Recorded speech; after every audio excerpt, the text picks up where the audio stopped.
ஆனந்தி வணக்கம். வணக்கம் வணக்கம். அப்புறம் என்ன வேலை எல்லாம் போயிட்டு எப்படி போயிட்டு இருக்கு? உங்களை நம்பி கட்சி அங்கேருந்து இங்க வந்தேன். இங்கேயும் அதே மாதிரி சும்மா தான் உட்கார வைக்கிறேன்.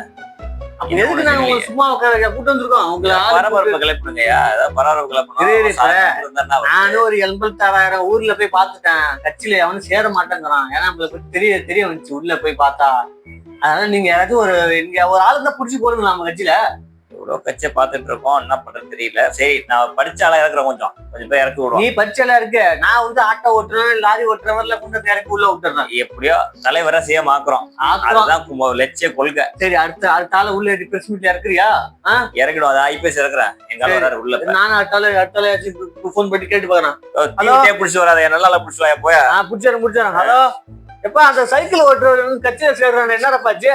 ஐயா அதிகாரி ஐயா வந்துருங்க. வணக்கம். நாங்க தளபதி வழியில என்னைக்குமே நாங்க இருக்கோம். பிரஸ் கேள்வி கண்டிருக்கா. இன்னைக்கு தான் புதுசாக கட்சி ஆரம்பிச்சு கொண்டு வந்து ஜாயின் பண்ணியிருக்கோம்னு நினைக்காதீங்க. ரொம்ப நாளாக நாங்கள் மக்கள் பணி செய்யணுன்ற எண்ணத்துல மக்கள் சேவை ஆட்டுறதுக்காக இன்னைக்கு அங்கேருந்து இங்க வந்திருக்கேன். படிச்சவங்களாம் பார்த்து தேர்ந்தெடுப்பீங்கன்னு சொல்லி நம்புறேன். பார்ப்போம். தமிழ்நாட்டுல நிறைய கட்சிகள் இருக்குது. நீங்க அங்கெல்லாம் சேராம வந்து டைரக்டா இந்த கட்சி சேர்ந்துக்கணும், என்ன காரணம்? அது இங்க பிம்பம் நல்லா இருக்குங்க. அங்க பிம்பம் அந்த அளவுக்கு பெருசா இல்ல. அங்க அந்த இலைய பார்த்தா ஆடு மேய்ச்ச மாதிரி நிக்குது, சூரியனை பார்த்தா கை மறைச்ச மாதிரி இருக்குது. எது என்னன்னு தெரியல. இது கொஞ்சம் வெளிச்சமா நமக்கு தெரியுது நம்ம கண்ணுக்கு. அதனால வந்து ஜாயின் பண்ணிட்டோம். நீங்க ஏற்கனவே ஒரு அதிகாரியா இருந்தப்ப இந்த கட்சி தலைவருக்கு சில பல பிரச்சனை கொடுத்துருக்காங்க. அப்ப ஐயோ, தவறா புரிஞ்சிட்டு இருக்கீங்க. தலைவர்கிட்ட என்ன போட்டு விட்டு போயிடாதீங்க. அவரே எங்களுக்கு நானே அவர்கிட்ட ரொம்ப கஷ்டப்பட்டு வாங்கியிருக்கேன். தான் தெரியும் கஷ்டம். அது வந்து நான் இல்ல, அது வேற ஒரு ஆளு. அது விஷயத்த வந்து நாங்க ஆல்ரெடி தெளிவுபடுத்திருக்கோம். சார், இந்த கட்சிக்கு வந்து கொள்கைகளே இன்னும் அறிவிக்கல. அதுக்குள்ளே நீங்க எப்படி சார் இந்த கட்சியில ஜாயின் பண்ணி வந்தீங்க? அதாவது சில பேருக்கு கொள்கைகள் முக்கியம், சில பேருக்கு பவர் இருந்தாலே போதும். எங்கெல்லாம் அப்படின்னா எங்க தளபதி என்ன போதும், பேசினா போதும். அவர் நம்புறோம், அவர் வழியில அந்த செயல்படுவாங்க நம்பிக்கையில வந்திருக்கும். அவ்வளவுதான். கட்சி கொள்கையில இனிமே சொல்லுவார். இப்பதான் தளபதி படத்தை முடிச்சு வந்திருக்காரு. இனிமே பாருங்க, ஆக்ஷன்ல இனிமே தான் இறங்குவோம். அப்புறம் பார்த்து தெரிஞ்சுக்கோங்க. மக்கள் பணிக்கு தான் வந்திருக்கீங்களா நீங்க? ஆமா, மக்கள் பணி தான் வந்திருக்கு. ஏற்கனவே மக்கள் பணியில தான் இருந்த ஐபிஎஸ் அதிகாரி இருக்கும் போது மக்கள் பணியில தான் இருந்தோம். இப்ப அதுல இருந்து பொது பணிக்கு மாறுன்னு நினைக்கிறோம். அது வெளிப்பாடு தான் இது. அதுக்கு நீங்க கட்சியில சேராமலே பண்ணலாமே. நீங்க ரொம்ப அனாவசியமான கொஸ்டின்ஸ் எல்லாம் கேட்டுட்டு இருக்கீங்க.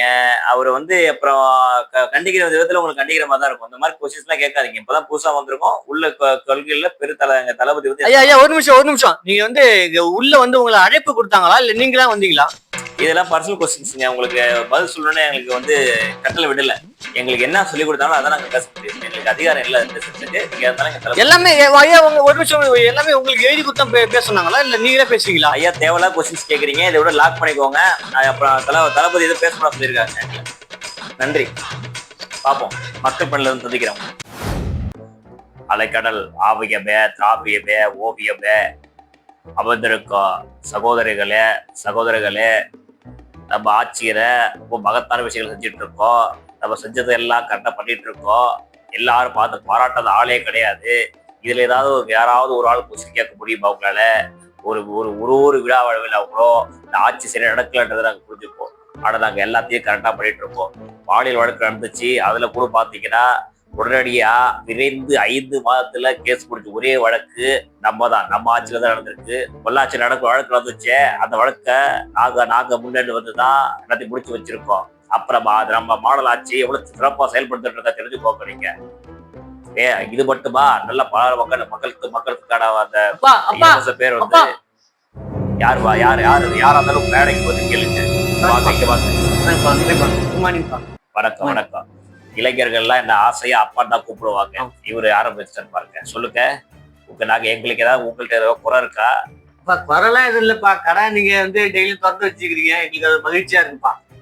நீங்க மகிழ்ச்சியா இருக்குன்னு தானே நாங்க செய்யறோம். அதுதானே எங்களுக்கு வருமானமாவும் இருக்கு. அதே மாதிரி எங்க அக்கா வந்து கேட்க சொன்னாங்க. சொல்லுங்க. நீட்டு விலக்குன்னு சொன்னீங்களாம், அது என்னன்னு கேட்க சொன்னாங்க. 2026 தேர்தல் உங்களுக்கு அதுகளை விலை அளிக்கும். அதை பார்த்துக்கோங்க. நாங்க சொன்னதான் செய்வோம், செய்யறதுதான் சொல்லுவோம். அதான் தெரியுமே ஐயா. தெரியுதுங்க. 26 எங்களை கொண்டு வாங்க. நீட்டு தான் முதல் கையெழுத்து விளக்கா இருக்கு எங்களுக்கு. அதை பார்த்துக்க. நீட் விளக்கு எங்கள் இலக்கு. 26 நீங்க நீட்டு விளக்கு இல்ல 26ல 46 ஆனாலும் நாங்க தான் தமிழ்நாட்டை ஆள போறோம். அது இவங்கிற மாதிரி நம்ம தம்பி மாதிரி இவரை வந்து எதிர்கட்சி ஆளுங்க என்ன பண்ணிருக்காங்க, ஏறி விட்டு பேச வச்சிருக்காங்க. அது மட்டும் நல்லா தெரிய இருக்கு. எதிர்கட்சி ஆளு நினைச்சு பேசாதீங்க. நம்ம ஆளுதான் அவரு. பாத்துக்கோங்க. ஐயா நீங்க செட்டப் பண்ண ஆள் தான் நானு. நீட்டை பத்தி எல்லாம் பேசக்கூடாது சொல்லி கொடுக்கலையா உங்களுக்கு? ஆனா அந்த 200 போட்டு விடணும். தம்பி படம் மேம்பட்டு கட்டா போலியானோ? வந்துட்டுங்க ஐயா, வந்துட்டுங்க ஐயா, வந்துட்டுங்க ஐயா. ஆக 2026ல நிச்சயமா நீட்டை தீக்கிறது தான் எங்க இலக்கா இருக்கும். ஏற்கனவே நம்ம சின்னவர் சொல்லியிருக்காரு, கையெழுத்து போட்டோன்னு அந்த டைம்ல பேனா மை இல்லாத காரணத்தாலதான் எங்களால் கையெழுத்து போட முடியல. இல்லைன்னா நீட்டு உள்ள ரத்தம் இருக்கும். அடுத்த பேச்சுல பேசுவோம். கொஞ்சம் த்ரோட் இன்ஃபெக்ஷன் ஆயிருக்கு, போயிட்டு வந்துடுறேன். நன்றி. சரி, யாரு இருக்காங்க வாங்க. யாரு யாரு பண்ணி தம்பி? யார் பண்ணி? வணக்கம். பர்மிஷன் எல்லாம் முள்ள வந்துட்டு இருக்கீங்க. யார் பண்ணி கேட்டோன்னே யாருன்னு சொல்லிட்டு வர்றது பாத்தீங்களா? சொல்லி விட்டுருப்பாங்க சார், நான் சொல்லிட்டு. முதல்ல யாரு பண்ணி? அப்பா பேசுறீங்களா? எந்த முதல்ல என்ன வழக்கு, என்ன பிரச்சனை? பொண்ணு விஷயம் தான். பாலியல் வழக்குல இருக்கு. அப்ப பாலியல் வழக்குல வர பேசிட்டு இருக்கீங்க. யார் பண்ணி முதல்ல? சார் ஒரு நிமிஷம் சார், ஒரு நிமிஷம். எங்க அப்பா பேசி எதா இருந்தாலும் போன் யாரோட பண்ணது? எந்தப்பா? ஹலோ, எந்தப்பா இருங்க. எந்தப்பா? எங்க அப்பா தான். யாரு அப்பானா தெரியாதா உங்களுக்கு? தமிழ்நாட்டப்பாவா? ஐயோ, கொஞ்சம் இருங்க ஜி, கொஞ்சம் பேசிக்கலாம். கொஞ்சம் வெளில இருங்க, சொல்லுங்க. நானே எவ்வளவு ப்ரெஷர்ல இருக்கேன், நீ வேற அந்த டைம் பண்ணிட்டு இருக்கீங்க. அது என்னன்னு பார்த்து இந்த ஜட்ஜி கிட்ட பேசிருங்க, ஆதாரத்தை அழிச்சிருங்க. ஒரு தண்டனை கொஞ்சம் கம்மி பண்ற மாதிரி பேசுங்க. நீ பண்ணது தப்பு எல்லாரும் தெரிஞ்சு போச்சுப்பா. நான் ஒண்ணும் பண்ண முடியாது. அதனால தானே வந்திருக்கேன். அதனால தப்பு. நீங்க அரசியல்வாதின்னு சொல்லிட்டு போயிடல. நாங்க என்ன பண்றது? அப்பான்னு சொல்லாதீங்க. இன்னும் கொஞ்சம் இதான் இருக்கு. இப்ப என்ன பண்ணலாம்? வழக்கு மினிமமாவது போட்டுதான் ஆகணும். நாங்க இருக்க எவிடன்ஸ் வச்சு கொஞ்சம் மினிமம் வழக்கு. அதுதான் எனக்கு ப்ரெஷர். அதுதான் எனக்கு நான் எனக்கு இது சொல்லிட்டாங்க, இப்போ இதான் ஆகணும்னு சொல்லிட்டாங்க. சரி, அதனாலதான் நான் வந்தேன். நீ ஒன்டே இதுக்கு வந்தேன்னா அங்க பேசுறப்ப நீ கொஞ்சம் கம்மி பண்ணி பேசுற மாதிரி. இப்ப தண்டனைகள் கம்மியா என்ன தண்டனை கொடுக்க போறா? சும்மா ஜாலியா போயிட்டு நான் வர போறேன், அது வேற விஷயம். கொஞ்சம் பார்த்து பண்ணி சொல்லு. சரி, நீங்க போங்க, கோவப்படாதீங்க. நீங்க போங்க, நான் பார்த்து முடிச்சு வைக்கிறேன். ஆனா அதை அப்பாட்ட பார்த்து சொல்லு. சரி, நான் பேசிக்கிறேன். நீங்க பார்த்து பேசிக்கிறாரு, அண்ணன் பேசுறியா? பாருங்க தம்பி இருங்கப்பா, சொல்லிட்டாத போங்கப்பா. ஒரு 2 நிமிஷம்ப்பா, ஒரு போட்டோ எடுத்துக்கிறேன். நீங்க சரண்டர் ஆனதா ஒரு லிஸ்ட் எடுத்துக்கிறோம். சரி, எடுத்துக்க. ஒழுங்கா நில்லுப்பா. அரசியல்வாதி செல்வாக்கு ரொம்ப அதிகமா இருக்குப்பா. பாலியல் வழக்குல ஈடுபட்டுட்டு எந்த மாதிரி இருக்காங்கப்பா. சேர்த்துக்கு போங்க. பாத்தீங்களா வாழ்க்கைய எப்படி இருக்கு பாருங்க. ரவுடி தைரியமா வரான். நம்ம அதிகாரி இருக்கணும், பயந்து நிக்க வேண்டியதா இருக்கு. பாலியல் வழக்குனா என்ன? தூக்கு தண்டனை கொடுக்க போறாங்க, ஆயுள் தண்டனை கொடுப்பாங்க. அது 30 வருஷமோ இல்ல 20 வருஷமோ கொடுக்க போறாங்க சொல்லிட்டு தைரியத்தை தான் பேச போறாங்க. எப்ப மாத போறோமோ அரசு அதிகாரி நிலைமை இதுதான். வாங்க சார். இன்னைக்கு என்ன கேஸ்? இன்னைக்கு ஐயா இன்னைக்கு நம்ம தமிழ்நாட்டு கேஸ் ஐயா. ஆமா, படம் தானே? ஆமாங்க ஐயா. கோர்ட் எங்கயா? கோர்ட் போட்டு மணி வேற ஆயிட்டு இருக்கு. கோர்ட் எங்கயா? ஐயா வீட்டுல வச்சுட்டு வந்துட்டேங்க ஐயா. இந்த மாதிரி பண்றீங்க வேற? கோர்ட்ல அந்த கோட்டு போட்டுருக்கியா? என்னையா அது? ரெயின் கோட்டை போட சொல்ற? ரெயின் கோட் போட்டா ஐயா உங்களுக்கு அம்சமா இருக்குயா, போட்டுருக்கியா? சினிமா காரணே தெரியா போகுது. இன்னைக்கு நீதிபதி கரெக்டா தீர்ப்பு வழங்கணும்.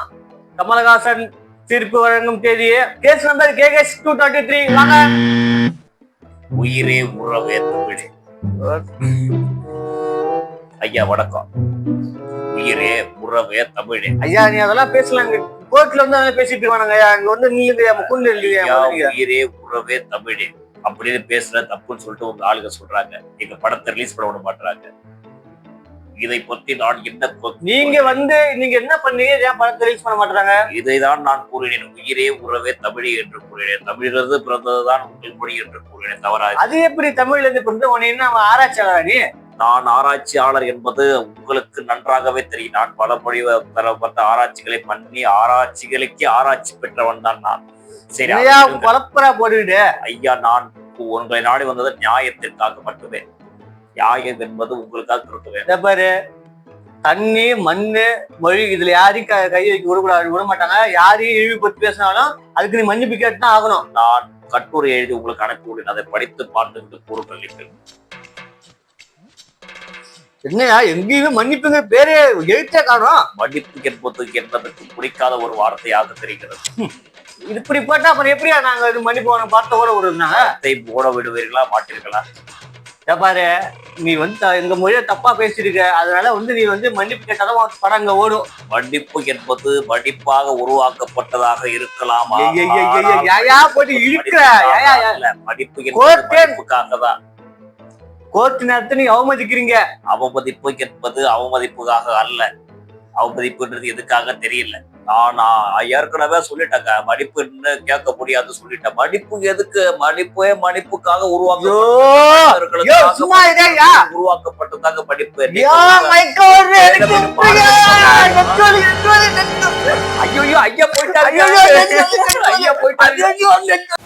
அண்டரே உள்ள கோர்ட்டுக்கு போய் என்ன ஜட்ஜி கத்திட்டு இருக்காரு. ஜட்ஜி ஐயாவுக்கு ஏதோ ஆயிடுச்சு நினைக்கிறேன். என்ன நீங்க பண்ணீங்க ஜட்ஜி அப்படி ஆகுதுக்கு? அப்ப ஒண்ணும் பண்ணல, உண்மையை சொன்ன அவர்களுக்கு புரியவில்லை என்பது நான் உண்மை. மன்னிப்பு கேட்டியா? படம் சரியா ஓடல, பதவி இருக்கிறது. நான் அங்கதான் போக்கஸ். நீ நல்லா அங்க மணிரத்ன பாவம் பாடப்பட்டு படம் கதை சரியா வரும்னு சொல்லிட்டு படமும் ஓரமா தமிழ்நாட்டுல அங்கேயாச்சும் கூட்டம் 2 தேரும். நீ என்னன்னா மன்னிப்பு கேட்காம ஜட்ஜியே படுக்க வச்சு வந்துருக்க. நீ ஒரு வாரம் காலவாசம் கேட்டுக்கொள்ள இந்த படம் ஒண்ணு அங்க பாத்துக்கிட்டேன். அதை பத்தி என்ன நினைக்கிறீங்க? அங்க எஸ்டிஆர் கண்ணாமனா திட்டுறான் மேல, இவங்க கூட படம் நடிக்க வந்து தப்பா போச்சுறான்னு சொல்லி பேசிட்டு. இல்ல எனக்கு நான் பதவி ஏற்று வந்த பிறகு நான் ரிலீஸ் பண்ணிடுவேன். நீ கொண்டு போய் வேணாம், நான் பாத்துக்கிறேன். சரி ஏதோ ஒண்ணு பண்ணீங்களே, ஜட்ஜியே நெஞ்சு குடிச்சு கிடந்தாரு. சரி படம் ரிலீஸ் ஆகி தமிழ்நாட்டு என்ன பேசிக்கிறாங்க? தமிழ்நாட்டுல கழுவி ஊத்துறாங்க. எதுக்கு படம் வந்து கன்னடா வராமலே இருக்கான்னு சொல்றாங்க. அருமையான ஒரு காவியத்தை வளைச்சிருக்கிறாரு, என்னப்பா கழுவி ஊத்துறாங்க? அது என்னன்னா ரிவ்யூ புல் சட்டம் மாத்திட்டு கேளுங்க, நான் போறேன். சரி நம்ம கிளம்பலாம் ஐயா. உண்மைக்கு இதாக்க மரியாதை. வரேன்.